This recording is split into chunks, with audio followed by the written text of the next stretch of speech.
Imagine hearing this and seeing flashing lights during what is probably the most pivotal part of the movie. What is up, everybody? Random Man here, bringing you my review for Deadpool and Wolverine in one take. Yes, another one of these one-shot reviews. And before I go any further, I should probably explain why I did my cold open / intro the way that I did. So while watching this movie, literally during the end of the second act, beginning of the third act, from what I recall, the fire alarm inside the theater goes off. And yeah, the loud noise, the flashing lights towards all the exit signs, no one was coming in to tell us to leave if it was a legit fire or other emergency. So most of us, I guess, stuck it out through several minutes of that annoyance going through, and there was no way I was missing, like I said, what was probably the most pivotal part of the movie. And yeah, eventually it did go away. And after the movie, when the rest of us were all leaving the theater, not only did we get our complimentary mints after every screening, but we also got one of these, a free complimentary pass for the local chain that I go to. So shout out to Classic Cinemas. Even though most of the time they do a great job in providing a great theater experience, they did make it right. So the next time I go to the movies, it will be free. So yeah, shout out to you guys either way, because I am appreciative and grateful for the movie theater experience that I have most of the time. But anyway, yeah. So there was that whole experience I had, but it will in no way affect my thoughts on Deadpool and Wolverine. So this is a superhero film, of course. This is the latest and third entry in the Deadpool film series, by extension the X-Men films, and it is also the latest film in the Marvel Cinematic Universe, as it has now integrated the former 20th Century Fox X-Men film series, which the Deadpool films were also part of, into the bigger MCU landscape. And there's a lot to take in with this film, but basically the plot of this film goes with our titular character, or at least one of the titular characters, Deadpool, the Merc with a Mouth, played by Ryan Reynolds. He is pulled from his quiet life by the Time Variance Authority, or the TVA, and to try to fix a bunch of stuff put together with his life, he grabs a variant of Wolverine, played by Hugh Jackman, and a lot of shenanigans and stuff ensue from there. So going into this movie, I was, like most people going into it, pretty looking forward to seeing it. I was very much looking to see that this was the third Deadpool film, and then with a lot of other factors in this now integrating itself into the bigger canon of movies by Marvel Studios, it being the first technically R-rated MCU film, R-rated like the previous two Deadpool films, a lot of stuff put together. And then speaking of those two Deadpool films, which I do have here on Blu-ray, I did rewatch both of them. Oh my god. There we go. I did rewatch both of them in preparation for this third film. And so the first Deadpool film from 2016, I found myself quite enjoying as a straight up superhero comedy, it being self-aware, meta, like the character himself and all that. I've also made it clear in the past that I am not a big fan of Ryan Reynolds. Before the Deadpool movies, he was just doing a bunch of crappy rom-coms, but then here, I thought he used the charm that I do admit he does have well here with all the rest of the stuff that was going on with it. So yeah, this was definitely a win. It was the biggest R-rated movie of all time for a little bit, until it was surpassed by its sequel, just barely, Deadpool 2 from 2018. And specifically, I watched the the super duper cut before seeing Deadpool and Wolverine. And honestly, this might be a bit of a hot take, but I prefer Deadpool 2 over the original. I thought that it being a sequel played around with the whole metatextual context of it being a follow-up to the first film, a lot of other stuff with sequel tropes playing around with, upping the scales just enough. A lot of other details just had me enjoying this a lot more. Plus, it has one of the best post-credit scenes ever in one of these comic book / superhero movies that just made me quite taken by it either way. So yeah, with these two movies and now seeing this third film, a lot was put into a lot of stake with what was going to be also in connection with the state of the Marvel Cinematic Universe right now, both the movies and TV shows, which, trust me, I knew they were going to play around with and address a lot, but, you know, most people can agree that after Avengers Endgame, this series has been in a bit of a slump, and now this is like a huge shot in the arm, so to speak, to have this all come back together. Bringing back Hugh Jackman as Wolverine after the big send-off he had with 2017's Logan, which I love like a lot of other people do. And again, just bringing it all back in together. And as I just showed, I luckily got to see this thing in theaters where it's only currently available. And now let's get into the cast and their performances. Ryan Reynolds as the titular Merc with the mouth and... oh, why'd I hit my table?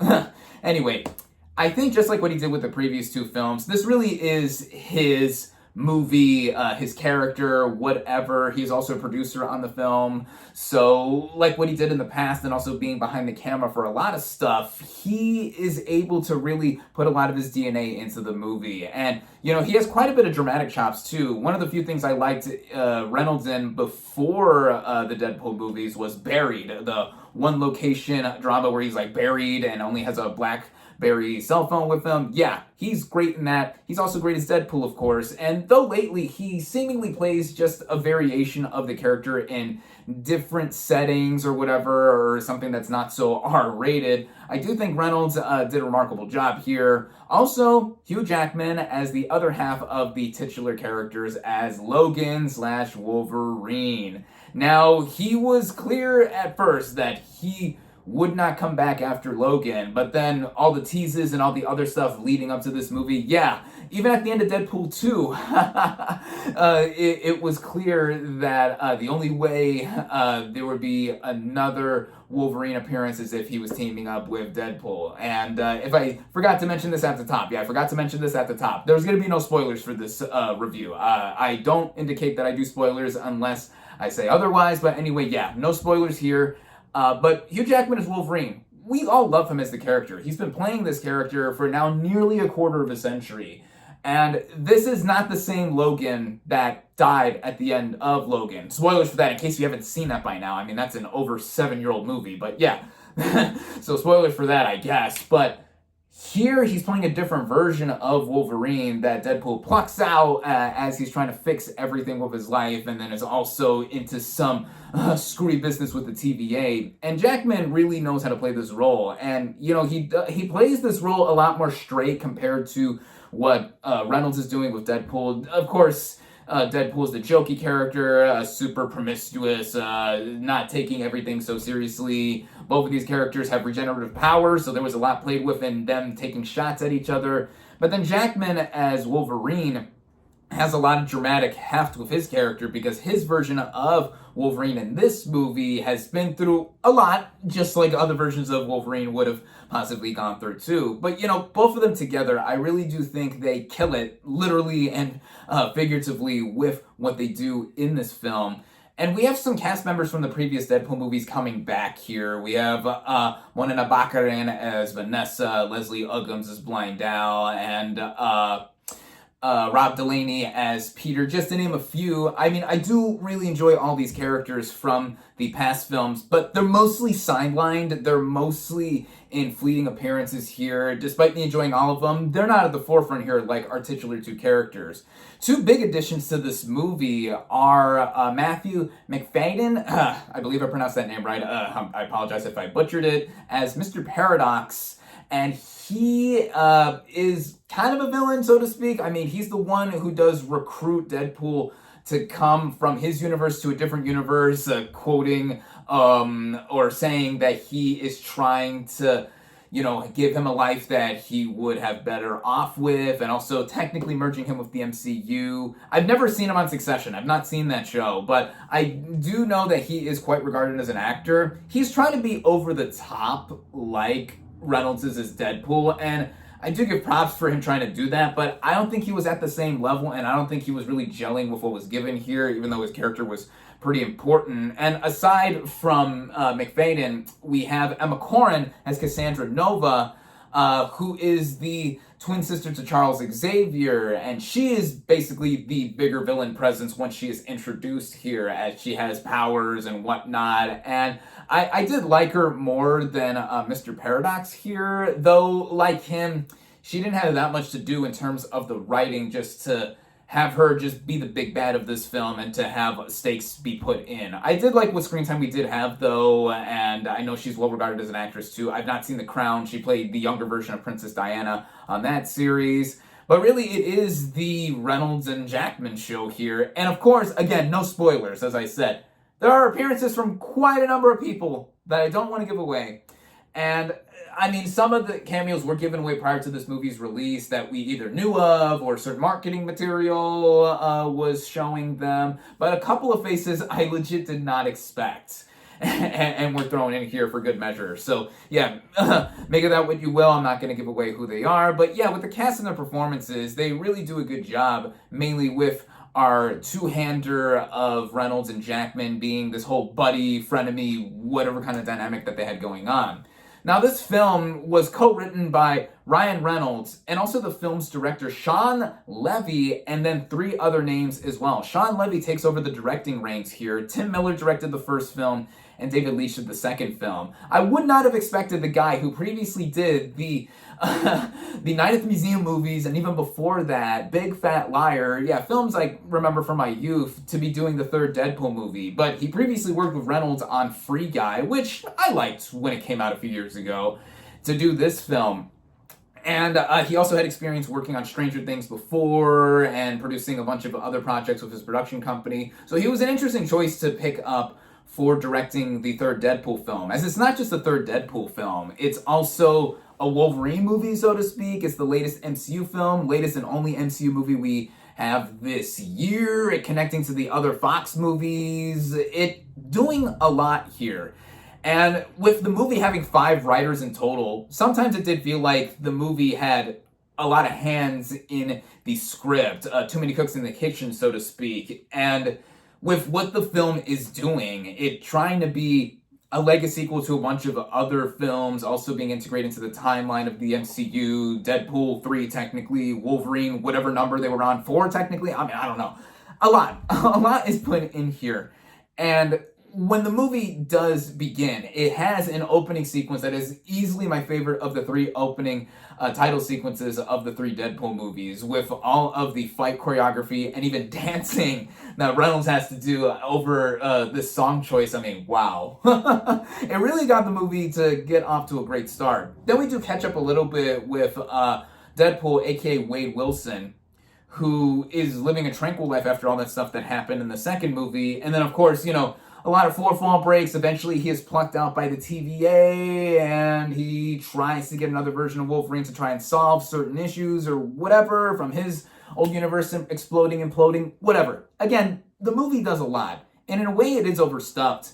But I think the way the movie moves initially, I think it balances out or peters what all that is trying to be encompassed with the storytelling here. Because the movie, being a comedy technically too, there's a lot of jokes that are thrown our way. And my audience and I were laughing mostly, I think. Not everything landed. Sometimes I was the only one laughing at a joke or I caught a certain reference or Easter egg and stuff. You really don't need that much context to watch these movies. Of course, if you're already into Marvel canon, even beyond Marvel Studios movies with the MCU and their TV shows, you can get through this movie fine if you've at least watched the first 2 Deadpool movies, Logan, and even the first season of Loki. Since the TVA being here, they're quite prominent with this film. And trust me, I have those movies on Blu-ray too. I'm just too lazy to grab them and show them as visual aids like I did with the first 2 Blu-rays of the first 2 Deadpool movies. But yeah, with that, I do think that with the writing and also just trying to tie it all together, it mostly works in the sense that when we have the dynamic between Deadpool and Wolverine, that is when the movie is firing on all cylinders, I think.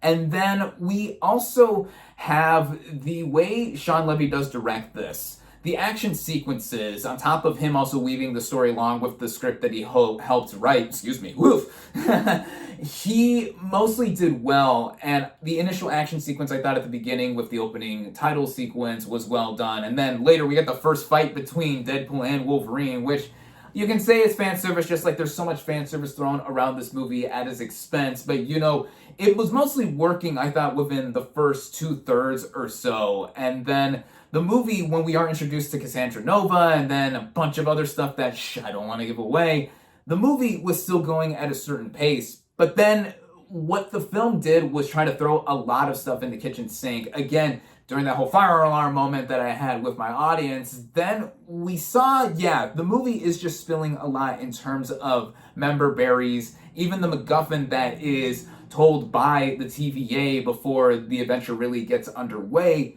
It all feels very rudimentary and standard and just wrote like a regular superhero film. But again, the movie is literally reaching into the audience. It's literally giving a wink, wink, nudge, nudge to us because we've seen this time and time again before. And a lot of it does feel like it is also lovingly doing so in celebrating not just the X-Men movies or the Fox movies in general, also just all of Marvel in film, at least specifically, what we have in the cinematic universe.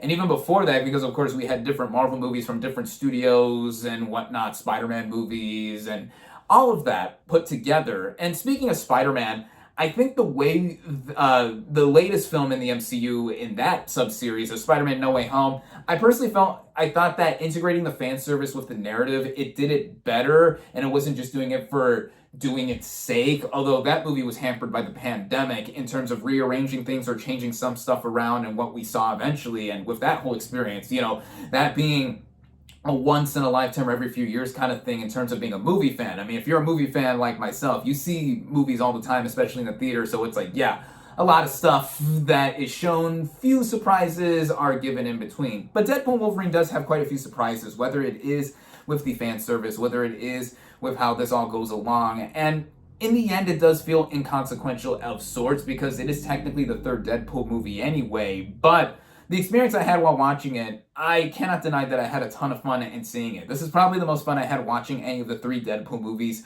put together. And then again, with the action, it being put into play. Levy, I thought, did mostly a good job in terms of directing. This one big action sequence before the fire alarm moment I had, I did think was a bit shaky. The camera was moving around a lot. Sometimes the visual effects weren't up to par, but I do think that part of it was tongue-in-cheek to be reference to the movie itself. I did think there was a moment towards the end where I was like, it felt like it was just going through the motions and a lot of stuff. It sounds like I'm laying into this movie a little thick in terms of issues and stuff because of how there were so many hands in terms of the writing, even some of the direction by Levy. I think this is easily the weakest of the three movies in terms of directing for sure, but I say that all because everything that is put together, I think, does make for something that, the fans want and have now gotten.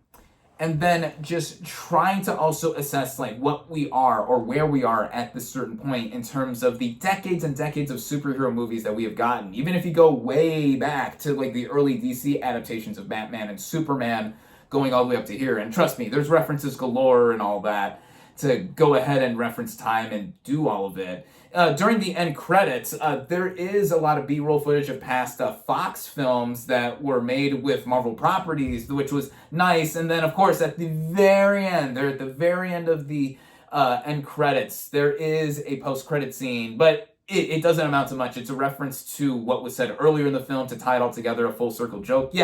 Of course, you're going to stay for that regardless. Again, the movie does feel like it is just something that is disposable in a sense. When the Deadpool movies on the surface felt like that, but they did have some deeper things put in between with it. And here it lays it on a lot more just to give us a lot of gonzo galore moments of gore. The movie's mostly really violent, of course, bloody, people getting sliced and diced, not as sexual or as referenced with the drugs and all the other stuff that the past movies have done. I mean, apparently when making this movie, there was legit one rule, and not to reference or show a bunch of drugs or whatever and stuff. And then again, the sexual, lewd, crude humor content is not as much here. So I guess if you're a parent, you're going to take your kid to this thing. If they can handle a lot of violence, yeah, there's that. Also language, duh.